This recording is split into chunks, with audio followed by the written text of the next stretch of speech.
What's up, everybody? I'm Scott, And I'm Jason. and you are listening to Liquid Carnage. How are you, my friend? I'm doing good. I'm doing good, my friend. How are you? I am good. We are cruising into the official start of the summer, I know. Memorial Day weekend.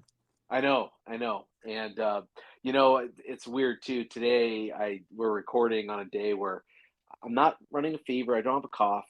I'm okay. No sickness, but I just feel crappy. I just feel like I'm sick, and I hate that. Yeah, I get that a lot this time of year, though, too. And it's allergies, and they're so bad.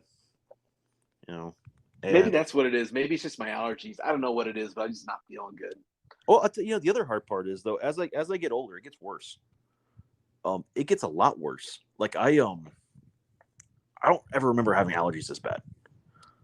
And if I don't take like the Claritin or whatever else, like first thing in the morning, Yes. like the way the wind blows, I am fucking wrecked. Oh God, yeah. And I don't feel congested per se, but I got a little cough. Just kind of a tight cough, Hmm. and I just don't feel good. I don't feel Yeah, good. And we're coming up on an awesome weekend, right? Long weekend. So I should be getting excited about a long weekend. It's going to be great, and I'm not. yeah, right. I'm not. It's I don't know how to describe it. I've had the same way, and I've been so busy for the last few weeks anyway. With just the pandemic has quote unquote ended, even though it's still officially there. So everything's going back to normal. So I've been running nonstop for I don't know months or not months, but like a month and a half straight. Yeah. Something every Okay. weekend, basically 6 days a week, and have to fight with like allergies and the wind. So when the wind blows, it's rough, man. I'm just tired and I want to sleep, but I don't feel like I can sleep anymore because now, as I've gotten older, my internal clock has been set. So I have realized no matter whether I want to or not, I'm an early riser. Oh, there you go. No, no, Okay. no So matter. you just get up and no matter what day of the week, no matter what time you go to bed, you're waking up at 5 o'clock in the morning. Yeah, Oh yeah, boy. and most of the time it's not that bad. But there are nights where I might indulge in a drink or three, Okay. and Okay. you go to bed feeling pretty good, but sometimes you wake up you don't feel so good anymore.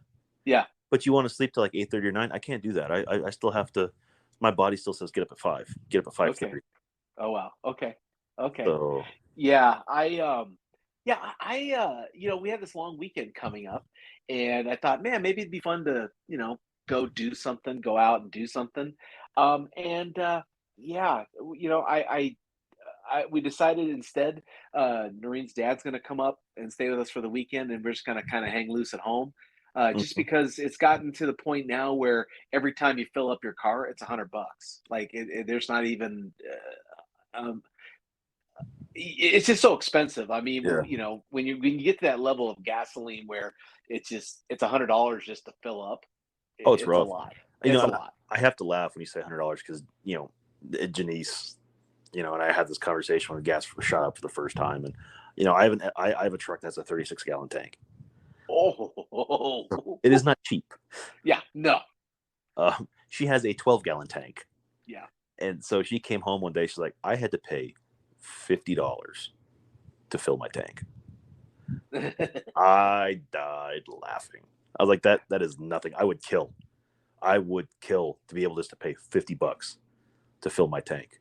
I would love nothing more than to pay just $50.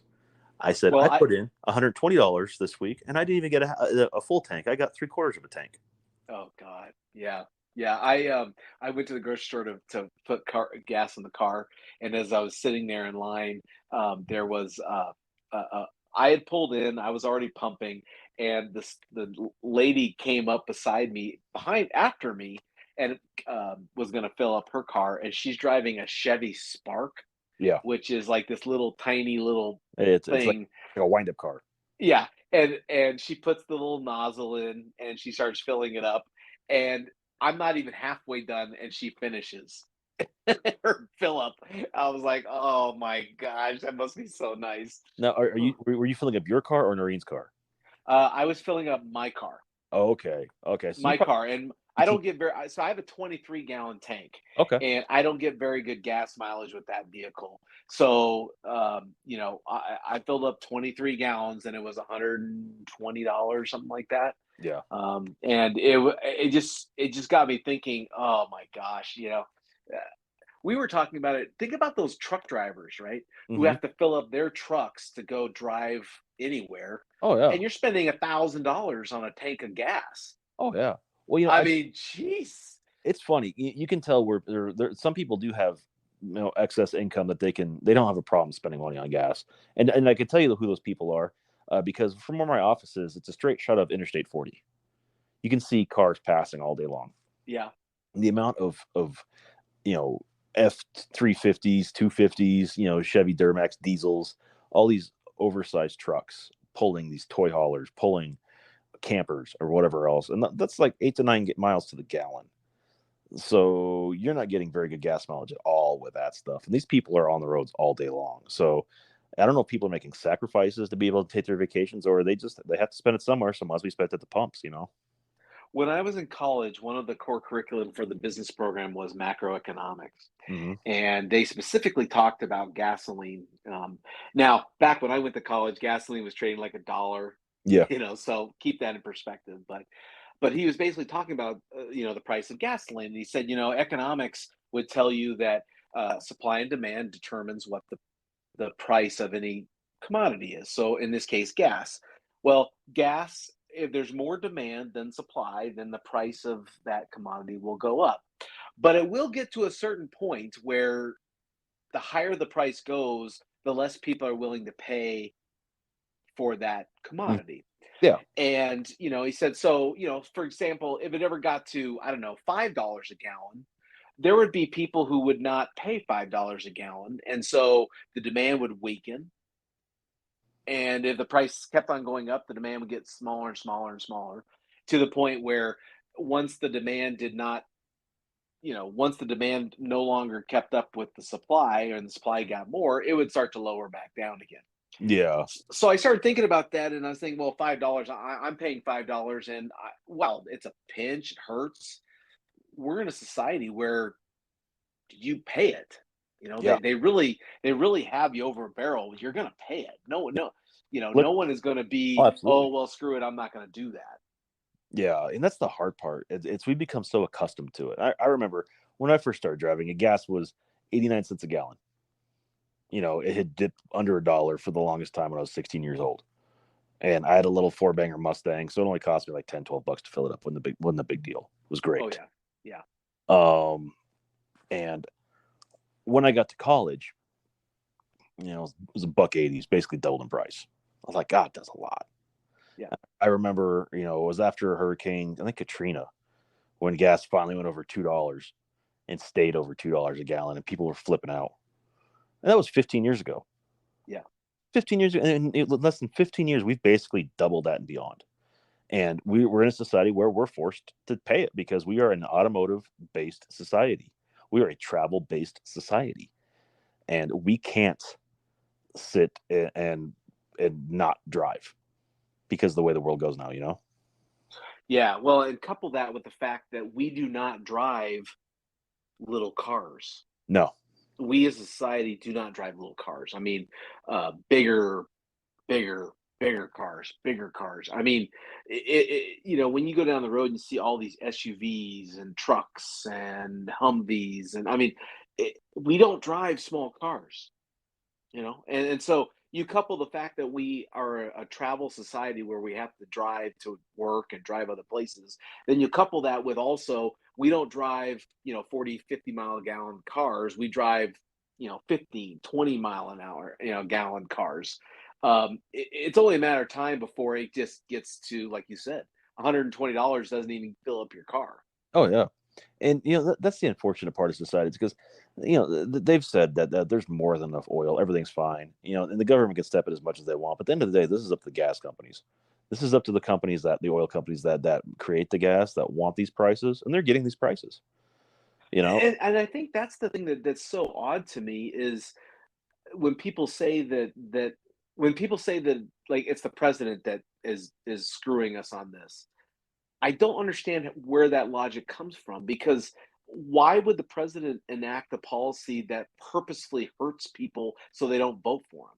Well, That that's what. just goes against Well, what a politician does. I can totally tell you why ExxonMobil gouges. I but mean, that makes total sense to me. They're making when ExxonMobil reports $61 billion of profit, yeah, that's all you need to know. This has nothing to do with Trump or Biden or any president. This has nothing to do with the president. This is a supply and demand.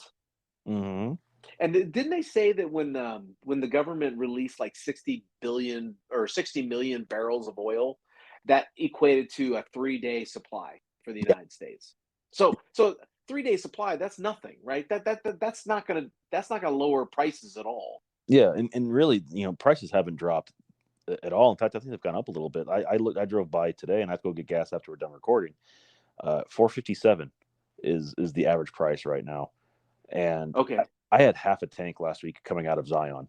I stopped in right outside of Hurricane, right before I got into the 15, and that half a tank was still over $100. I think they were close to $5 a gallon in there. Yeah. You know, it's I crazy. was talking to a friend recently who said they're up in the Washington State area, hmm and gas up there is $7 a gallon. See, And to put it in perspective, the state of Washington, I guess, is also having to make some accommodations because none of the fuel pumps can accommodate a $10 a gallon price. Jesus Christ.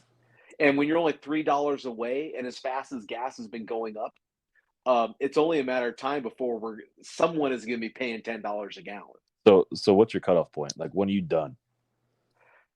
Oh man, I do have a couple things working for me. One, I work from home a lot, so chances are, if worse came to worse, I just probably work from home and drive less. That's one thing. But two, unfortunately, I do belong to that, dual income dink, dual income, no kids. Yeah, So for me, the inflation has not been as much in my face as it would be a young family, right? Like trying to pay for food and utilities and all the other things that have been going up too. So when like I can, commiserate, like, oh my gosh, I paid $5 a gallon for gasoline this weekend, but the difference between $4 and $5 is $20. yeah, You know what I mean? yeah, So but I do get the sense that if I saw $10 a gallon, I would be very selective on where I drove. yeah. I mean, I think I if would be very selective of where I drove. I think $10 is a number that I would say, you know what, at this point, I think I'll look for other modes of transportation, or I won't drive as much. yeah, I think if it got to that level, it's. I think I tap out before $10. I'm probably like a $7 or $8. Yeah, If that. I mean, I'm already annoyed now all the time, and I justify it the same way you do. It's like, well, it's $20 more than I normally pay. I can afford that, so it's not a big deal. It's not hurting me on a global level. right. But if it comes down to, we'll just call it $10 even per gallon, and my tank is bone dry. It's $360. Yeah, I guess what that means is you would just fill up like you wouldn't fill up and hold, right? You'd buy on a more first in, first out basis. Yeah, yeah, you're basically changing your Your buying. purchasing strategy. So you know what? Yeah, that's probably what I would do is if it got to $10 a gallon, I'd probably buy, you know, 5 gallons, a heck of a lot more. Yeah, But stop I it. still would think I'd have to alter because I'd still have to alter my driving patterns. Oh, absolutely. I would drive a whole lot less. I can walk to work if I had to, and Okay. so there are things I can do, and I don't know if electric cars are the way to go. They're not there yet. I know that's what they're trying to push for, but I don't think that, you know, I don't know. I think this is a bad way to go about it, and I think that's why half the world's pissed off at it. It's that this is one of those cases where I can see the non tree hugger side's point of view on this, of why they don't want electric cars on principle. You know, Yeah, I guess. I mean, I'm starting to read these stories though about Russia and how they're bragging that, basically these sanctions from the West have actually helped them to basically consolidate their expansion of their economy and just learn to live within um, you know, country first society where, okay, so we don't have McDonald's. All right. Let's focus on ourselves. So their thought is, well, your sanctions aren't really hurting us anymore because now we're just becoming more self-reliant. We don't worry about, going out to get things. We'll just not worry about them. Yeah. And while that's very drastic, and part of me wonders if that's even true, the other half of me says, you know, uh, I can see their point. It's like, hey, do we need McDonald's in our country that badly? Yeah. Can we survive without McDonald's? And if gas got to $30 a gallon, there would be drastic changes in the United States economy. Oh, yeah, absolutely. Drastic changes. Yeah, I mean, traveling at that point becomes a supreme premium where only the richest of the rich. I'd be riding my bike everywhere, and our EP up in Denver, like, hey, glad you're there, but if I come up to see you, it's on a horse and buggy. It's going to take 3 months. Do you think though that let me ask you this. So let's say the gas got to $10 a gallon and you decided, hey, you know what? I think from now on, I'm just going to take a step back and really I'm not going to use my car for anything to save money. Mm-hmm. Don't you think though that at some point, if you rode your bike for 3 months, 6 months, at some point you'd say, why would I even go back to a car, I think even so. if the price came down? Well, to me, it goes back to the earlier conversation about the size of your tank. Like Janice says, a 12-gallon tank. Yeah, I mean, okay, so it's $10 a gallon, it's $120. I'm already paying that right now. yeah, So, okay, that's fine.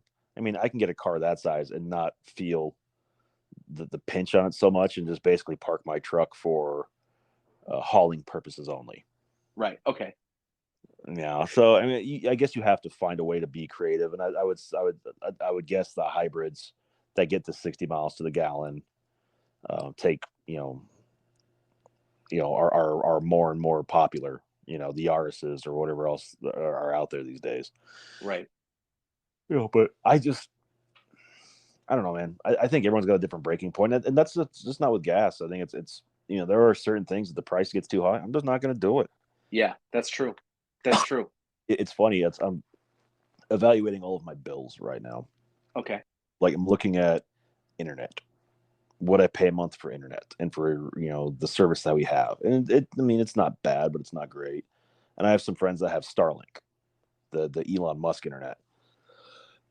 Excuse me. And we were out at their house over the weekend, and I hooked up to it just to try it out. And my God, that thing is like, I think that's worth the money. Is that the one that's like a satellite? Satellite. Yeah. So I did some research, and you pay like $500, $600 up front for the equipment, and then it's $110 a month after that for unlimited high speed internet. And my buddy was telling me that they're coming out with an option now where you can travel with it for $25 a month extra. You can like make that thing portable with you. So Oh, wow. if you're camping, or if you're traveling, like we have a house in Williams or whatnot, we could take the Starlink with us, and we've got internet there too. And it's for $130 a month or whatever it is, $135. That's still pretty damn good for internet that you can go anywhere with you. So that's interesting. So Scott, tell me this, because one of the big things that the making America great again philosophy is let's go back to the way it used to be. We've evolved in so many different areas that we're doing all of them pretty poorly. Let's go back to what made us, a great nation. Do you think any of those rich old white men can handle losing their platform like the internet to spout off all their hate? Well, I guess that's really the question. I mean, if we If making America great again means going back to a simpler time, um, what does the increase in inflation that we're going through and we're seeing, does that cause people to say, you know what, I'll just do without. I'll do without the internet. I feel like I'm gonna do without cable. I'm gonna do without some of these things that we have become so accustomed to now that going back. would save you money. It would take you, take away. It would bring back time in your life where you're not watching TV or sitting on the internet or watching YouTube videos. Is this part of that? That if we go back to a simpler time, I feel like I think it's about perspective, and in this case, it's about being out of touch about what the realities of the world are. I mean, for a lot of people, it's nice to say we should go back to a simpler time. We should go back to a time when people were nice to each other, and you worked 9 to 5, and you did this and you did that. But at the end of the day, we're a society that's evolved to where we can work from home. We can work whenever we want as long as the job gets done. We have things that make our lives easier. Going back, just because we can go back to a simpler time does not mean that was a better time. And I think the philosophy of, in this case, of those MAGAs, of let's go back to a simpler time, is they're looking at the past in rose-colored glasses. It's you look at and everyone goes through this when they go through like a breakup with someone. You don't remember the bad times, you just remember the good times, right? And then you start Mhm. to think about those, like, oh man, that person was really great. I should call them. No, you shouldn't call them because you're not remembering everything. You're just remembering the stuff that made you feel good. Because if Right. you went back to that person and then you 5 minutes into it, I was like, oh, that's right. I didn't like that. That's part of the problem. And that's what a lot of this philosophy is missing, is that they don't realize that if we went back to a simpler time, the things that they're used to, that they're accustomed to having now, that they feel like is their right, would not exist. Okay. Okay. Do you think that inflation though will push people to going back to a simpler time? I think for a while, but inflation is a natural part of our economic system. Okay. I mean, if it wasn't, we would still have 10-cent loaves of bread. We would still have dollar beer nights at baseball games. Well, I think we still do, but you know what I'm saying. Like, prices would never go up. There would never be price hikes for supply and demand for bread, milk, cheese, what have you. There would be Everything would be still the same price that were back in 1925, 1930. Right. Right. It Yeah. just and we have survived. We have Yeah. evolved. Well, how about this? I have not had a Facebook account in 9 years. Hmm. Don't miss it. Don't need it. Nothing on there that is any value to me whatsoever.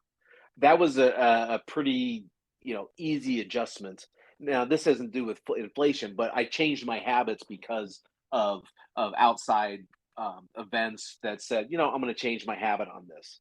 Do you think that the higher the prices go on gasoline, that people say, you know what, I'm not going to have a car. I'll take an Uber, or I'll you know ride my bike, or I'll take a Yeah, taxi, and they'll get out of having a car altogether. yeah. I think that's going to be a natural, a natural course from something like this. I think that's the most logical standpoint for a lot of people, and I understand why a lot of people would do it.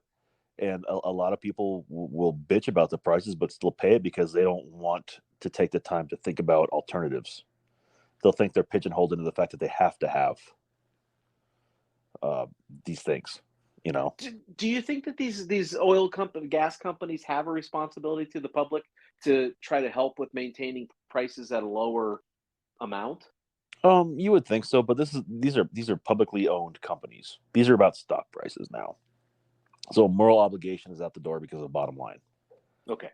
And So yeah, so now because money is involved, the ethical questions are kind of they're at the door. smacked aside, right? They're not as important. Even if these oil companies netted $30 billion a year versus the 61, and Yeah, they spent $31 billion on green energy and these right. other initiatives, I don't think it'd make a difference, because at the end of the day, they're still making money, and they still have to make money. They still want to make money. So it goes back to the Gordon Gekko idea of greed is good. Yeah, interesting. Interesting. The other question I was going to ask you too is, does it also play into it that when we were in the pandemic, we were okay with, not having things because of the pandemic, whether it was longer wait lines on the phone when you're waiting for customer service, or, longer waits in the grocery stores, that things weren't there. Do you think that that's played into it too, that we've just become accustomed to, hey, there's going to be shortages, Yeah, just deal with it. I think it's an excuse. Yeah. I mean, I think companies have learned to just lean into that excuse and to say, "Hey, man, shortage from the pandemic, still working through it. Sorry. Yeah. Doesn't make it right, but it is what it is, And The other, and we can bitch and complain about the inflation all we want, but part of that inflation is anyone who owns a house has loved the inflation, right? oh yeah. They have loved the inflation because their home is also upgraded in price as well. So with inflation, we've enjoyed the benefits as homeowners. We've enjoyed the benefits of inflation as well. Even Yeah. sometimes to the excess, we're like, where's this coming from? Like, who would pay that amount of money for this house? Well, inevitably what goes up must come down. And you talk about housing, that's a shell game. You have to sell at the right time to get the most profit, and you have to buy at the right time to be able to enjoy the first option, being able to sell at a high point. When I bought Yeah, my years ago, I think I paid like 160 grand. Wasn't bad. It's my house is worth 350, 400,000 now. yeah, exactly. You know, And nothing's changed. nothing's changed. Nothing has changed in your house. Your house doesn't Yeah, have like anything different, monumentally different. yeah, Our house is the same way. I mean, we have not changed anything except we put a backyard in. yeah, But other than that, it's the same house it was 3 years ago. yeah. If you know, I refinanced last year during the pandemic, and I got my APR down like 2.75, 2.5, something like that. Right. So the interest rate I have is insane. And Right. if I had to go buy something else now, the interest rates are like over 5% again. Mhm. So the price I'm going to pay in interest alone, on top of these high prices for houses, it's stupid. Yeah. And I want to be in that position. Yeah. You Three know, years ago, we thought 4% was a fantastic interest rate. yeah, Now it probably is a fantastic interest rate too. But when we refinanced in 2 Novembers ago, uh, or maybe it was 1 November ago. Anyways, yeah, 2.875. And yeah, now it's like, oh, we're not touching that with 10-foot pole. yeah, exactly. So we'll never refinance again just because we don't want to lose that interest rate. And that's the hard part, because that ties your hand on a different level too. Yeah. Like, what do you do with that? Because that interest rate's so good. And Yeah. I mean, I guess just, with as we ended, I mean, inflation does impact your decisions, right? yeah, Changes in the market, changes in the supply and demand do impact your decisions because, I'm probably locked into never refinancing this house for a long time, unless I, that, desperately need money. yeah, yeah. So, That's where I'm at. These are all great first world problems that that middle aged man can bitch about. You well, know, and I think like I said earlier, I haven't seen the inflation problems like I'm sure a young family with 2 or 3 kids, living on kind of a tight window. These inflations costs might really seriously impact oh them yeah, absolutely, versus me or maybe even you. There, it's like okay, it's a pinch, but it's not the difference between I can't live in my house or I can live in my house. You know what I mean? yeah, yeah. I mean, you have to be more creative with your finances. I get that, Right. and, and teach their own. And hopefully, people are smart enough to not put themselves in positions where um, they have to take on extra ways of making money just to get by. Yep. You Yep. know? Yeah. Well, as we wrap up today's show, what is your breaking point for paying for gas or even paying for a gallon of milk? We want to know. Hit us up on Instagram, Facebook, or Twitter, all at Liquid Carnage. If you have any advice on diesel gas mileage for our EP, Tom, hit him up on Instagram and Twitter at liquid_EP. Yeah. I'll be interested to see because if it does get to $10 a gallon, I will definitely be making some different choices. Yeah. As difficult as that would be, I mean, how about this though? There was a time, in my early days at the hospital in Kingman where I didn't have a car. Yeah. In fact, I didn't have a mode of transportation other than a bicycle. That's all I had. Yeah. And for 2 years, I didn't, you know. Now I think about it, I didn't have a car payment. I didn't have gas payments. I didn't have insurance payments. I didn't have maintenance payments. Yeah. Added all that up, I probably saved $600 a month. Yeah. So can it be done? I think you said it best, Scott. You have to, for the people who are going to make that adjustment, it's a conscious decision to say, how am I going to change this? How am I going to make this impact? I kind of equate it the same way as when someone has a child and the wife decides, is it cheaper for me to stay home Yeah. with the baby and lose the income, or is it better for me to work and then pay for all the daycare expenses? Yeah, that's fair. Because when you get to that point, it becomes a pretty, when you sit down and write it out, it's probably a wash, right? I mean, I would yeah, I have a job, but I'm spending so much in daycare that I'm losing any of the benefits. Um, then you have to add, travel costs, and you have to add clothes costs because you have to buy new clothes, and then you have to buy dinners more because you don't have time to make dinner. I mean, there's probably a calculation on any of these decisions that would be interesting to see. If gas got to $10 a gallon, how much would I save each month by not driving? That's fair too. That's fair. So, You know, there's a lot to be said about that and a lot to think about. So, yeah. that being said, Jason, you should take us home. Hey, everyone, drive carefully out there. If you get to get the $10 a gallon, I feel for you. We're all feeling your pain. That was Scott. I am Jason, and as always, if you never know quite what to say, just have yourself some liquid courage.